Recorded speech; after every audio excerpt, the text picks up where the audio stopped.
Bismillahirrahmanirrahim. Assalamualaikum warahmatullahi wabarakatuh. Alhamdulillahirabbil alamin. Walladzi arsala rasulahu bil huda wa dinil haqq liyudhhirahu 'ala dini kulli. Wa kafa billahi syahida. Wa asyhadu an la ilaha illallah wahdahu la syarikalah. Wa asyhadu anna Muhammadan abduhu wa rasuluh. Allahumma salli ala Muhammad wa ala alihi wa ashabihi wa man tabi'ahum bi ihsanin ila yaumiddin. Ya ayyuhalladzina amanu taqullaha haqqa tuqatih wa la tamutunna illa wa antum muslimun wa ba'du. Fa inna asdaqal hadisi kitabullah wa khairal hadyi hadyi Muhammadin sallallahu alaihi wasallam. Syarrul umuri muhdatsatuha fa inna kulla muhdatsatin bid'ah wa kulla bid'atin dhalalah wa kulla dhalalatin finnar. Ayyuhal ikhwah akramana subhanahu wa ta'ala. Insyaallah kita masuk hadis yang ke-204 dari 1000 hadis hafalan. Temanya di antara tanda kiamat adanya dua kelompok besar kaum muslimin yang berperang. An Abi Hurairah Abdurrahman bin Sakhar ad-Dawsi radhiyallahu anhu qala an-nabiyyu sallallahu alaihi wasallam la taqumus sa'atu, tidak terjadi kiamat hatta sehingga taktatilah perang fi'atan dua kelompok dakwahuma pengakuan keduanya wahidatan sama. Rawal Bukhari meriwayatkannya Imam Bukhari rahimahullahu ta'ala. Apa saja pelajaran yang bisa kita ambil dari hadis di atas?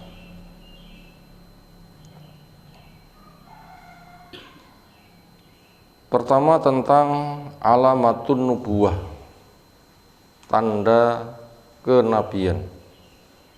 Artinya Nabi kita Rasulullah Muhammad sallallahu alaihi wasallam mengaku menjadi Nabi, itu membawa bukti yang itu menjadi mukjizat, alat untuk mengalahkan kepada orang yang tidak percaya, sehingga mereka kalah hujah. Yang ada tinggal keputusan akhir, iman atau tidak, karena tidak ada alasan untuk lari. Permasalahannya jelas. Semisal 5 tambah 5 itu 10, mau apa? Dijawab 9 ya salah, dijawab 11 ya salah. Kalau mau ya tulis 10, yang lain pasti salah. Artinya tanda kenabian maknanya seperti itu. Sudah segemblang itu memang betul-betul sebagai nabi. Kok tidak mengimani, sehingga kekufurannya itu tidak ada alasan untuk membela diri. Yang ada salah hukum dan Allah tidak zalim. Itu namanya alamatun nubuwah, tanda kenabian. Nah, yang dibawa oleh Nabi SAW itu sangat banyak sekali, termasuk peristiwa apa yang akan terjadi ketika orang mencermati apa ya akan terjadi begini. Ketika terbukti, anu bener. Yang dimaksud begitu. Dari sekian banyak tanda-tanda kenabian, apa yang sedang diangkat di hadis ini? Ini masuk nomor 2 di antara sekian banyak tanda kenabian. Apa yang sedang diangkat di hadis ini?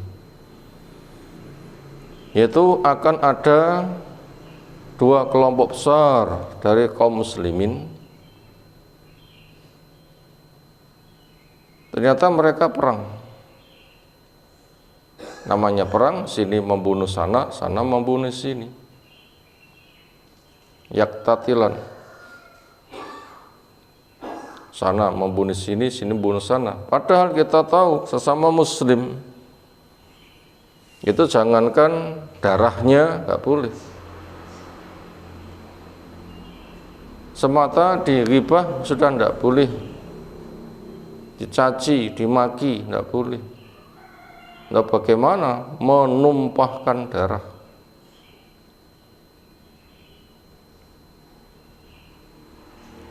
Tapi kenyataannya terjadi.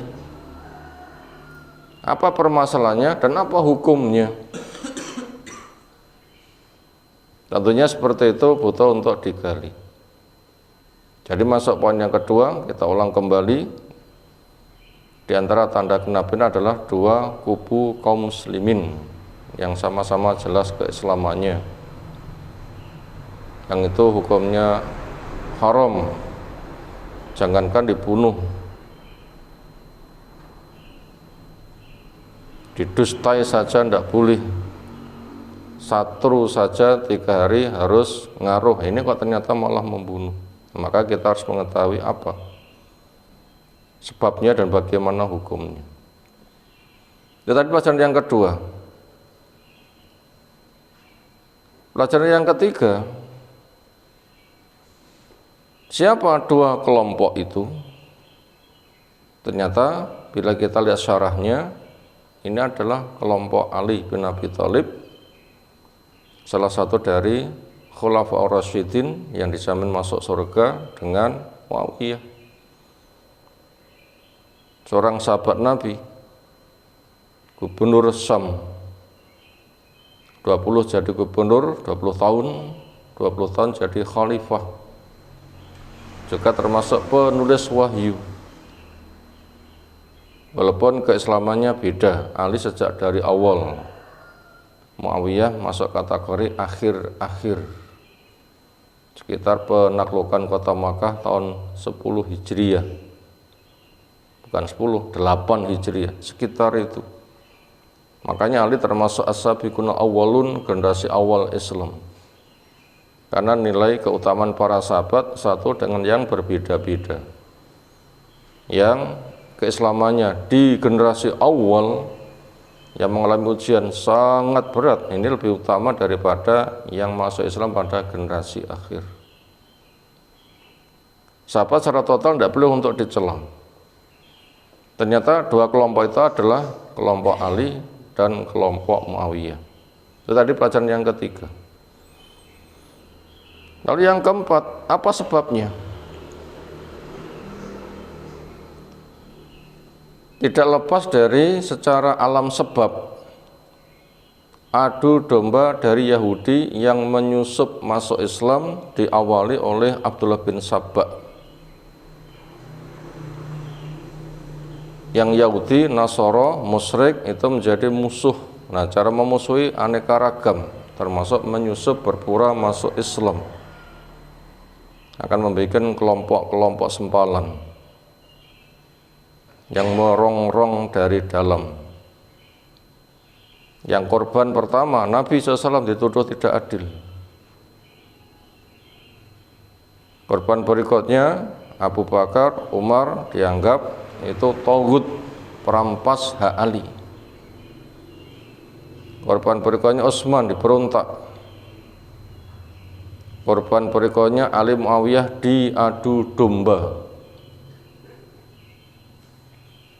Itu yang menjadi penyebab. Ketika Utsman terbunuh, Ali dibaiat menjadi khalifah sah. Muawiyah menjadi gubernur Mesir, gubernur Syam, ternyata belum baiat, dan satu wilayah itu pucuk pimpinannya, khalifahnya, bahasa di negara demokrasi presidennya itu satu, nggak boleh ada dua. Bila satu dibaiat, muncul satunya perangi. Ali memegang hal ini. Muncul khalifah sah, ada yang lainnya belum, harus tunduk, bila tidak perang. Nah, ini perintah Nabi. Ali hak, Ali benar. Adapun Muawiyah, kenapa dia seorang sahabat kok enggak mau baiat? Bukannya tidak mau baiat, tapi merasa memiliki hak darah Utsman. Saya mau baiat apabila para pembunuh Utsman serahkan kepada kami untuk kami kisos. Mungkin di sini letak permasalahannya. Maksudnya yang mengkisos itu bukan gubernur, tapi waliul amri. Karena menegakkan hukum itu adalah waliul amri. Gubernur termasuk wakilnya. Kenapa rebutan antara yang punya hak dan wakilnya? Maka di sini ada kesalahan. Alasan Muawiyah mungkin itu dikatakan salah. Alasannya adalah untuk penegasan. Lah, orang yang membunuh itu berada di pihakmu, mana mungkin kamu akan menangkap pihakmu. Tapi ini hanya dugaan, tapi itu tidak benar. Kata Ali, bukan itu permasalahannya, kurang lebih begitu. Jadi masalah kekhalifahan harus dihadapi bareng. Dan Ali sangat benci kepada kelompok pembunuh Utsman walaupun dia berada di barisannya. Makanya untuk menyingkirkannya ini harus menjadi proyek bersama. Akhirnya disitulah tidak selesai, sehingga ketika nggak mau tunduk akhirnya diperangi, dan itu juga tidak selesai. Di antara puncak perang yang besar itu karena ijtihad, bukan karena ingin pecah. Ijtihad saja, bila hakim berijtihad benar, cocok dengan standar hak, maka dapat pahala 2. Bila salah, maka yang salah tetap salah, cuma dimaafkan, tapi sungguh-sungguhnya masih tetap berpahala. Ijtihad itu permasalahannya begitu. Maka dengan alasan ini, walaupun mereka berselisih, dosanya dimaafkan, sibuknya, beratnya tetap diberi pahala. Sehingga nggak bisa diadu domba. Karena di depan hukum, status orang yang berijtihad seperti itu, dan itu biasa terjadi. Kasusnya itu ke sana. Jadi Nabi itu sebagai korban. Di antara hikmah pengadu domba itu memang untuk mencari aman, maka bersembunyi di balik Ali karena mau dikejar oleh Muawiyah. Sehingga puncak perang itu ada di perang Siffin, itu perang habis-habisan. Sampai senjata habis mereka lawaran, entah jotosan, jambak-jambaan, cakar-cakaran, cekik-cekian, cokot-cokotan. Bila kita baca beritanya ngeri. Juga nggak ada yang kalah. Ketika mereka libur perang ya rukun, saudara. Ketika perang, karena masing-masing terikat dengan baiat kepada pimpinannya, ya semangat, nggak saling mengkafirkan, tetapi itu karena ijtihadnya. Dan itu orang yang memegang prinsip. Itu pokok permasalahannya. Kemudian berikutnya, secara penilaian siapa yang hak, maka adalah dari Ali. Makanya dia termasuk khulafa ar-rasyidin. Maka ketika jaminannya surga itu pas.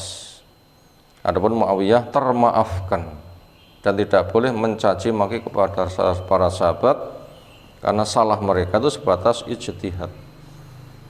Itu yang dimaksud dengan dua kelompok besar, itu statusnya walaupun sebenarnya saling bunuh tidak boleh, tapi itu karena kasusnya ijtihad, maka nanti hukumnya adalah lain. Dan akhirnya mereka damai, Ali dengan wilayahnya, Muawiyah dengan wilayahnya. Kemudian orang Khawarij yang membunuh kepada Utsman, itu hanya nyempal dari Ali, namanya Khawarij, itu terselesaikan dengan perang Nahrawan. Kemudian Ali meninggal, Hasan dibaiat menjadi khalifah. Nah, Hasan ini yang damai dengan Muawiyah. Akhirnya Hasan mundur, Muawiyah menjadi khalifah. Itulah tahun persatuan kaum muslimin, sehingga menjadi kompak yang luar biasa.